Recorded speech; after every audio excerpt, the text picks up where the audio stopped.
There is perhaps no greater group of people that drive me crazy than my family.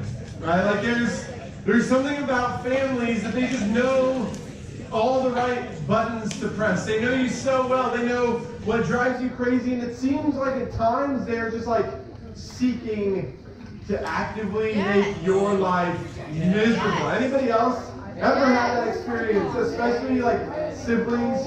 Maybe right now you feel like parents do the same thing. But the thing is, I think we all understand this. I think we all have some degree of understanding about family relationships that are so universal that this series that we are starting tonight can be relatable to all of us. These families tend to feud, right? We tend to have these experiences with our families that even if our families are different, right? Most of us come from different like types of families, different backgrounds, different races, different like money situations, but we all have this same thing in common, right? 100% of families are made up of people who are imperfect. 100% of this group is made up of people who are imperfect, right? We are made up of imperfect families, but here's the thing that I think we tend to forget is that we are also imperfect. That includes us. And so today we're going to start a conversation. We're going to start a conversation about what do we do? What can we do when our family situations are less than ideal? When our families begin to feud, when our families annoy us, when they frustrate us, when they hurt us, how do we, as followers of Jesus, do just that? How do we follow Jesus in the midst of these broken family relationships? I want to show you a picture of my family. This is my mom and my dad. They're the ones sitting down. My brother is, his name is Scott. He is 13 years older than I am. My sister is Jessica. She is almost 7 years older than I am. So we have a very weird family in that we are all spaced out. I never knew you had a sister. Well, now you know. See? So we're all spaced out, and that created its own weird dynamics within our family because when I was growing up, I really didn't know my brother. Because he was 13 years older than I was, he was gone by the time I really remember much of life. He was in college, and so I didn't really get to know him much until when I was in college, really, and I came up here and lived with him for a little bit. My sister and I, we were the ones who probably got along the least during this season because I was a dumb little elementary kid when she was in high school, so she was like super cool, and I was her annoying little brother, right? So we had all sorts of dynamics. We had all sorts of situations. I remember one time we were in my parents' room, we were watching TV, and I was laying on the end of the bed, and she was laying on the bed, and she just for no reason kicked me off the end of the bed. I was like, what in the world? Like that's not cool. But both my brother and sister pinned me down and pretended like they were going to shave my head with a razor while my parents were gone. And so I'm screaming, and their words were, "Mom and Dad can't hear you." And I was like, this is not ideal for me.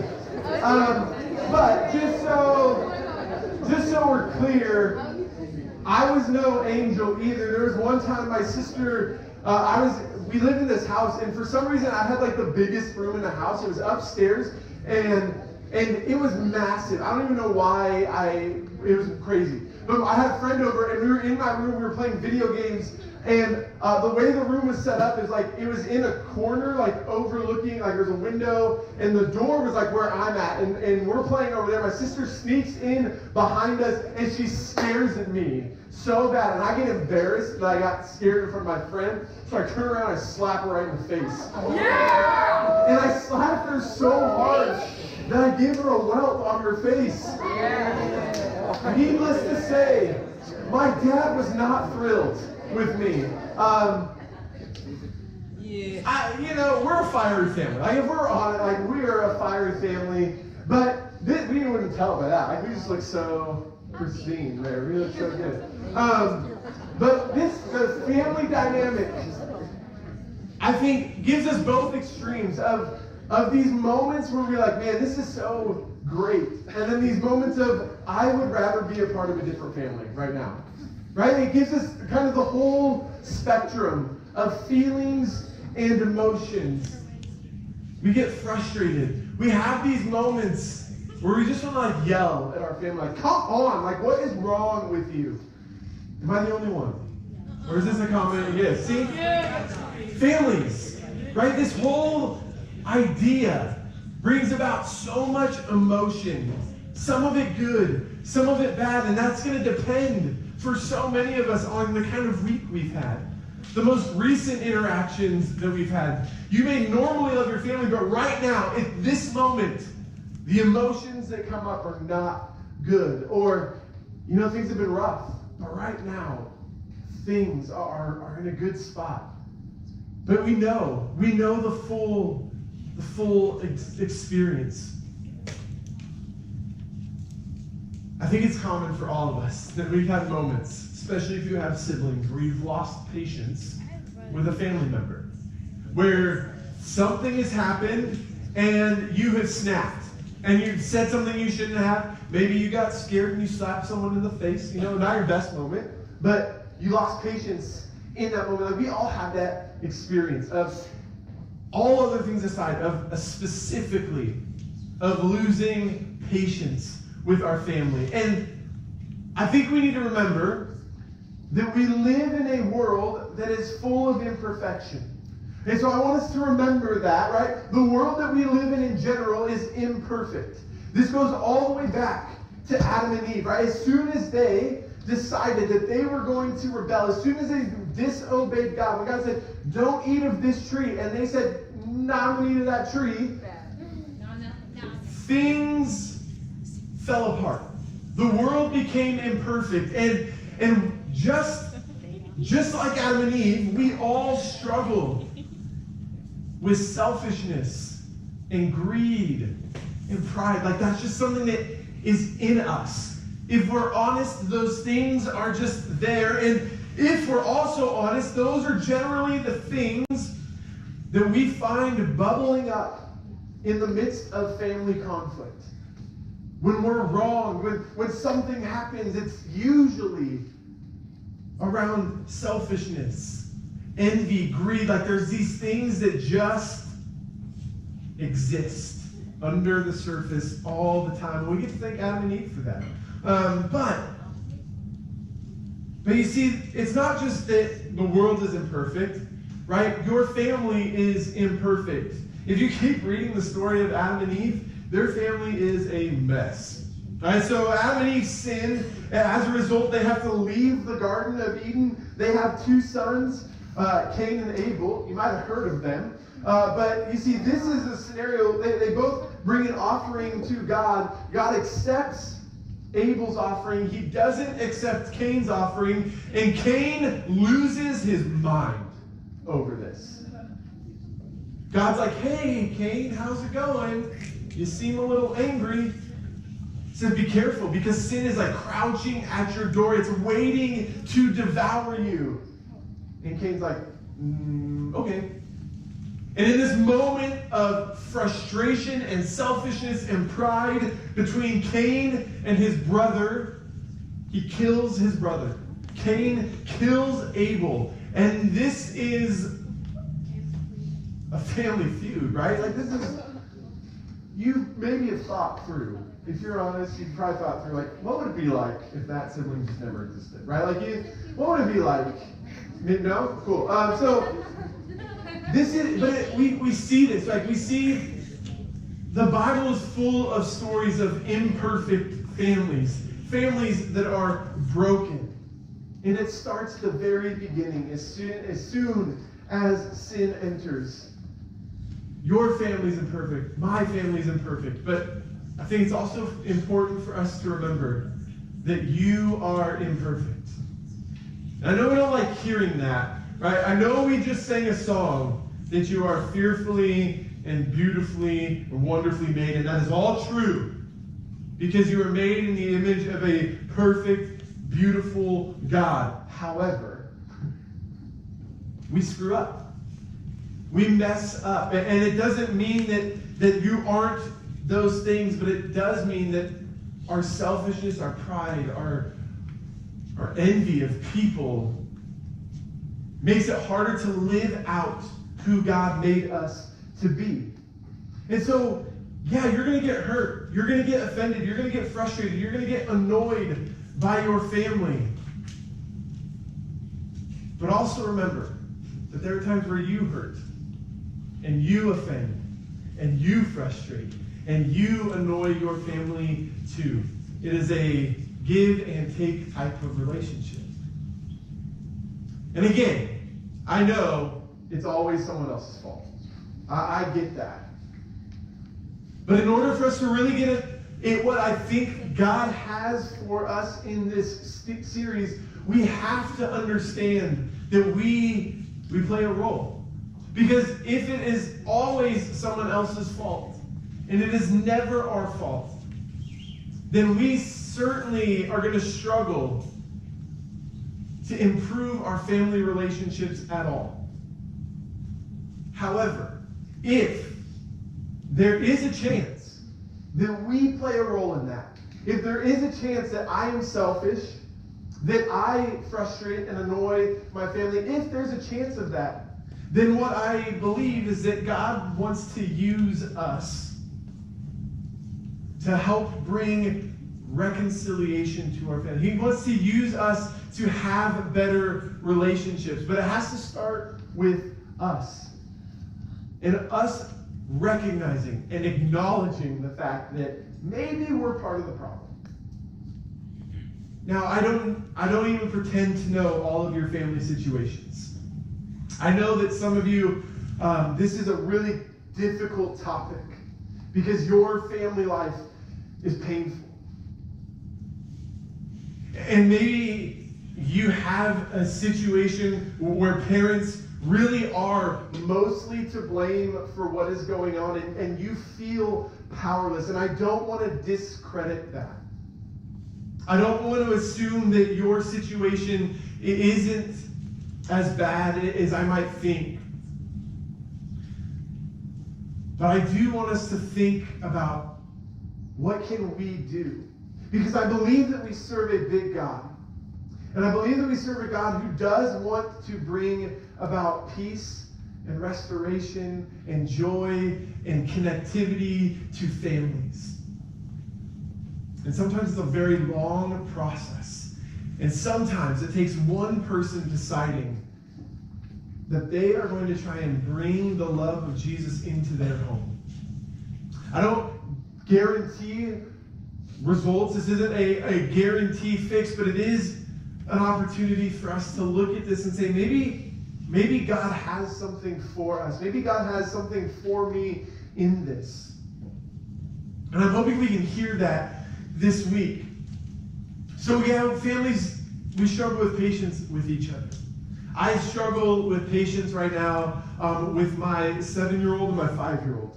They have a special gift and ability to press every single button that drives me crazy. And I often have to ask for forgiveness because I'm not patient.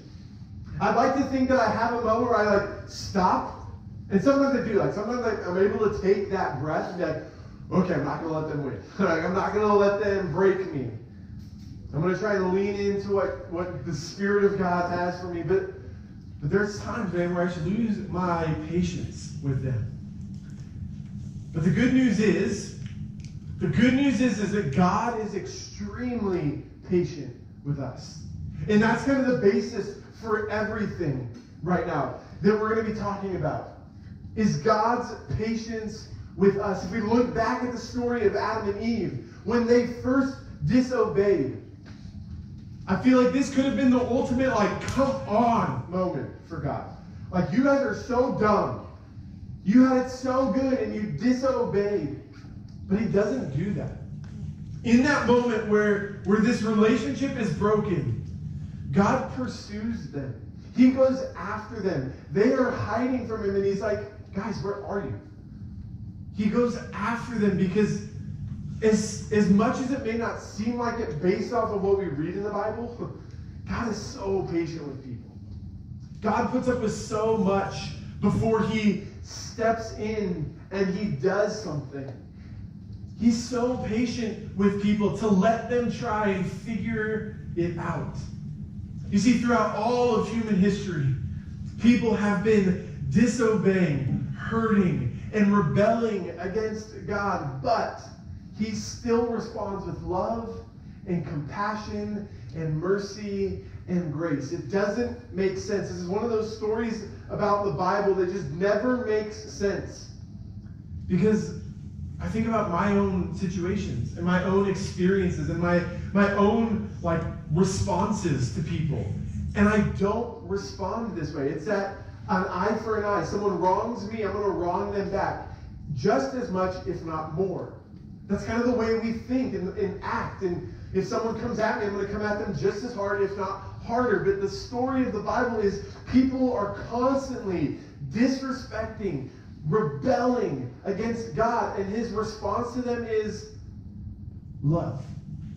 I'm going to make a way. I'm going to pursue you. I'm not going to give up on you. I want what is best for you. And he continues to go after them over and over and over again. Stop airdropping me. So when others, including our family members, hurt us,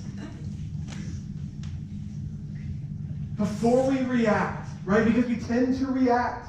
There's that moment. We have this split-second moment of how am I going to respond right now? And if you're like me, generally, not great. I let my emotions get the best of me. But before we react, I think it's important for us, it's a good idea for us to remember this idea of patience that God has for us. So I want us to look at one specific set of verses tonight.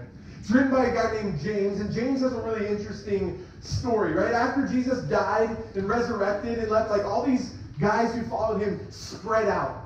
And they started planting churches, and they started writing letters to these churches. And one of these is written by a guy named James. And James blows my mind because he's the half-brother of Jesus.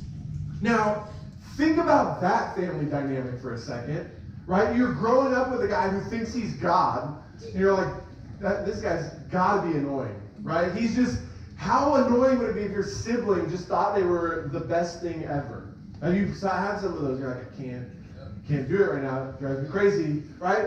But this is James and Jesus. I can imagine that Jesus' siblings probably got annoyed. He never messed up, right? He never screwed up. He always got good grades. He always obeyed the first time. He always made his siblings look like chumps. And so James, he doesn't believe that Jesus is actually who he says he is until he resurrects. But after Jesus comes back from the dead, it changes everything. It changes the way that James lives his life. And he writes these instructions.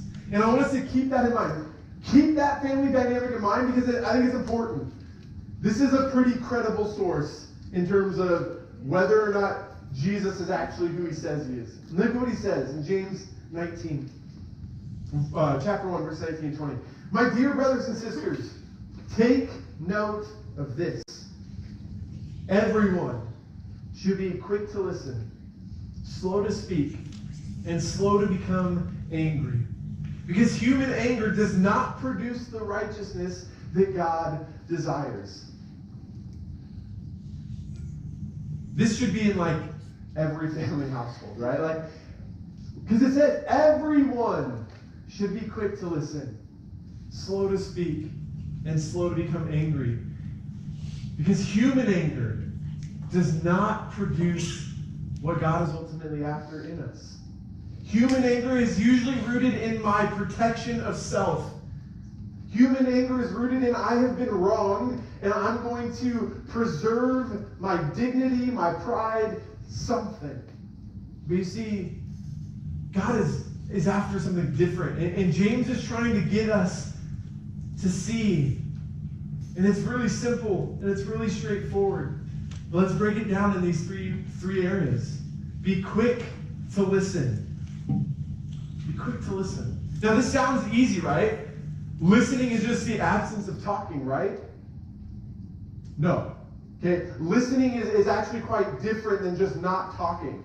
Because you have listened to your parents a lot when they're lecturing you and you're not talking, but you're not listening, right? You are not listening to the words that are actually coming out of their mouth. You're just not talking. That's not listening. Listening is seeking to understand what the other person is saying.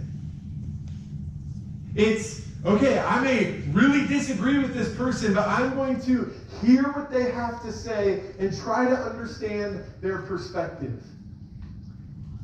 You may not agree with what your parents are saying or your siblings are saying, but are you seeking to understand their point of view? Because that's what listening is. This is also a great skill to learn now for when you get into marriage, because listening is an important part of that. But he says, be quick to listen. The first thing is try to listen and understand what's happening. Don't just assume that you know everything that's going on. Be quick to listen. And I really do think that there's a lot of situations, a lot of family feuds that could maybe, let's not say avoided, because maybe avoided isn't what would actually work. But I think a lot of the fights could be de-escalated if we listened. If we were quick to listen. Right? Because isn't that what you want from the other person? How many times are you like, you just don't understand. You're not listening to me. Like, it's cyclical. It's crazy. It happens both ways. Right? But that's the idea. We can de-escalate if we're quick to listen. Second thing is be slow to speak. Now, how many of you have ever said something and you've like immediately regretted it? You're like, oh no. That's not going to be, like, you had a moment with your parents, you said something, like you snapped back, and you're like, oh, dang it. Like, this is not going to go well. Right? It's that moment. It's that moment. We're usually really quick to speak. We usually struggle to have that filter that says, don't do it. We're quick to speak. And James is like, nope. Be slow to speak. Because when emotions get high, we want to speak louder. Have you ever like interrupted someone in an argument? Like, no, like you speak on top of their words. If you're going to be louder than them, you're going to drown them out. And some of you have a really good personality to do that.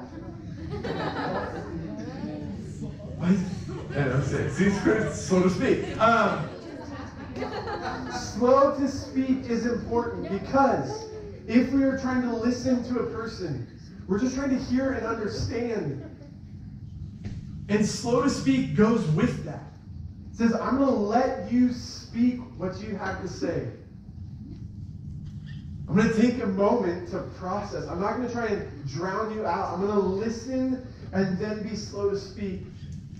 And this is a way of showing other people respect, not interrupting them. And that can go a long way in, again, de-escalating situations.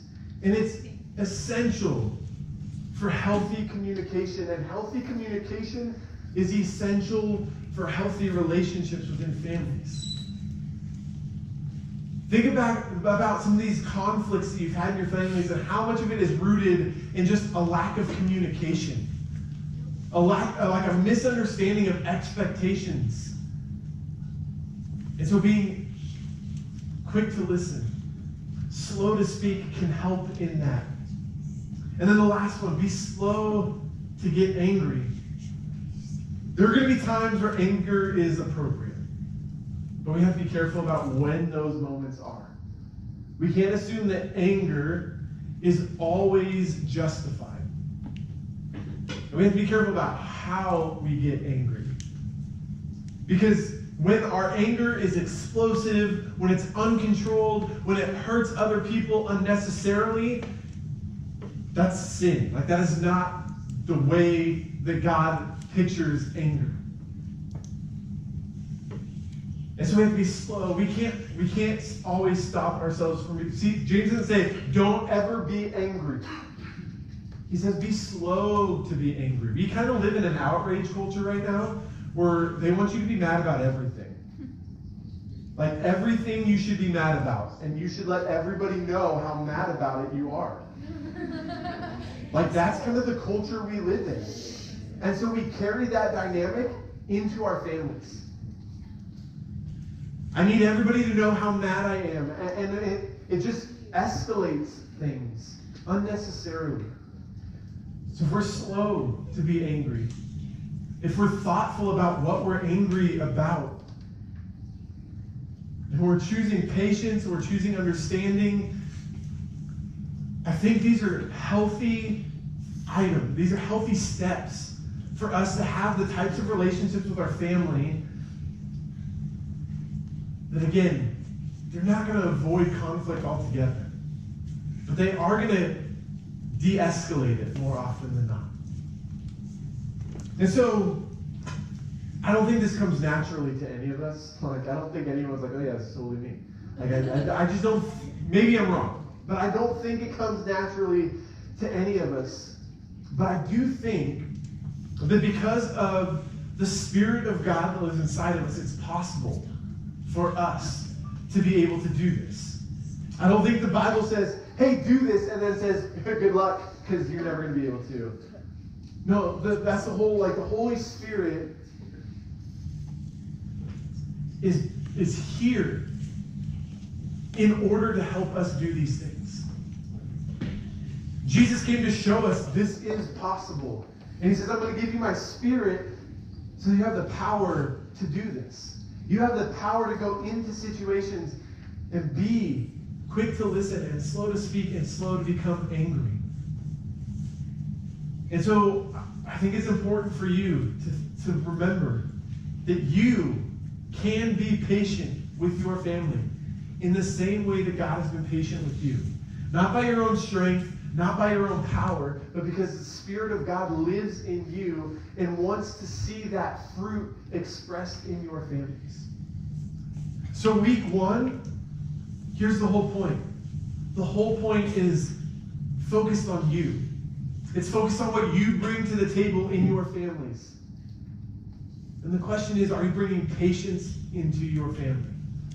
Are you showing your family members what it looks like to be patient in the same way that God is showing patience to us?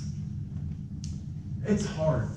Guys, this is not easy. I'm not pretending it's easy, but I think it's something that if you buy into it, if you trust in the power of the Holy Spirit, if you let God do work in your life, I do believe you'll see this come about in your families through you.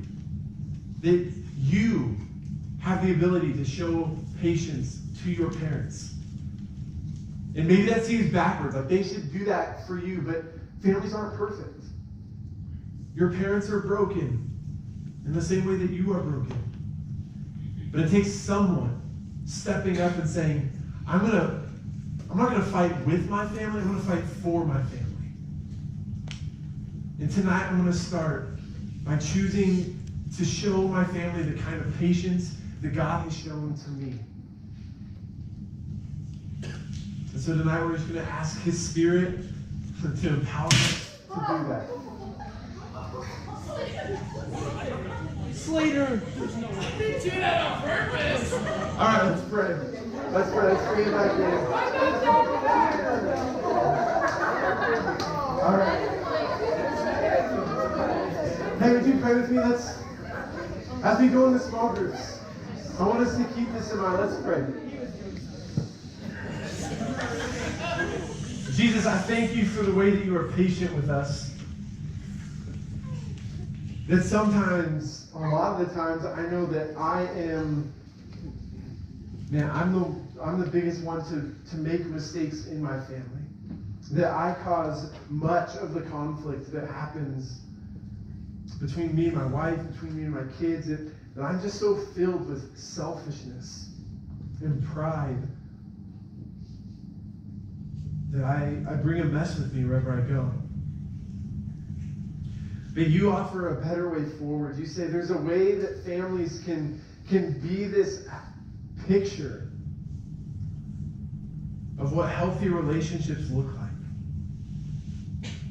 And God, I know that all over the room tonight, we're just in different places, different experiences, some really healthy families and some really unhealthy families. And it can be difficult for us to figure out what role do we play in all of this.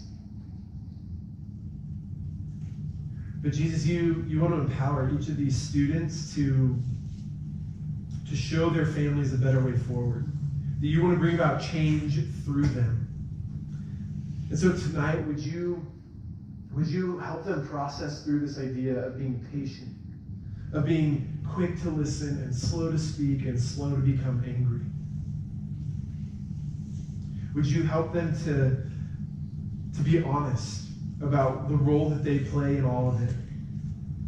And God, would you empower them to do those things, even starting tonight? And over the next 4 weeks, would we just see results of you doing work in our families? Would you make our families healthier, more patient with each other, more loving toward each other? God, would this series be something that we can look back on and see how it impacted our families? We're thankful that we get to be a part of your family, that you adopted us into it through your love towards us. We love you and we pray all these things in Jesus' name. Amen. Love you guys. Have a good week.